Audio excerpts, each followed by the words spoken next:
জেরুজালেমের পবিত্র আল আকসা মসজিদ প্রাঙ্গণ পরিদর্শনের সময় ইহুদিদের নাচ, গান এবং বাধাহীন ঘোরাফেরার অনুমতি দিয়েছেন ইসরায়েলের জাতীয় নিরাপত্তা মন্ত্রী ইতামার বেন গাভির। নিজেদের প্রতিবেদনে এ সংবাদ নিশ্চিত করেছে বিভিন্ন ইসরায়েলি সংবাদ মাধ্যম। ইসরায়েলি সংবাদ প্রচার মাধ্যম চ্যানেল 7 তাদের প্রতিবেদনে জানিয়েছে, বেন গাভিরের নতুন নীতিমালা অনুযায়ী এই প্রথমবারের মতো পবিত্র স্থানে ইহুদি দর্শনার্থীদের নাচ, গান ও মুক্তভাবে ঘোরাফেরা করার অনুমতি দেওয়া হয়েছে।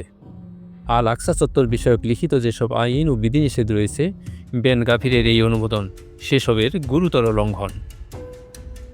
চ্যানেল 7-এর প্রতিবেদন অনুসারে ইতিমধ্যে আল আকসা চত্বরের নিরাপত্তার দায়িত্বে থাকা পুলিশ বাহিনীকে এ বিষয়ে অবহিত করা হয়েছে এবং বলা হয়েছে, চত্বরের সঙ্গীত, নৃত্য ও দর্শনার্থীদের ভ্রমণে যেন কোনো বাধা প্রদান না করা হয়।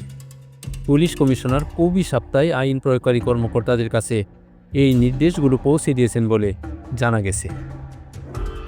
3 সপ্তাহ আগে আল আকসা চত্বরে ইহুদিদের প্রবেশাধিকার বাড়ানোর দাবি নিয়ে বেন গাভিরের দপ্তরে গিয়েছিল কয়েকটি ইহুদি ধর্মীয় সংস্থা।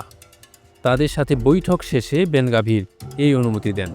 বৈঠকে তিনি বলেন, আমি চাই পুরো আল আকসা চত্বর জুড়ে সঙ্গীতের ধ্বনি বেজে উঠুক।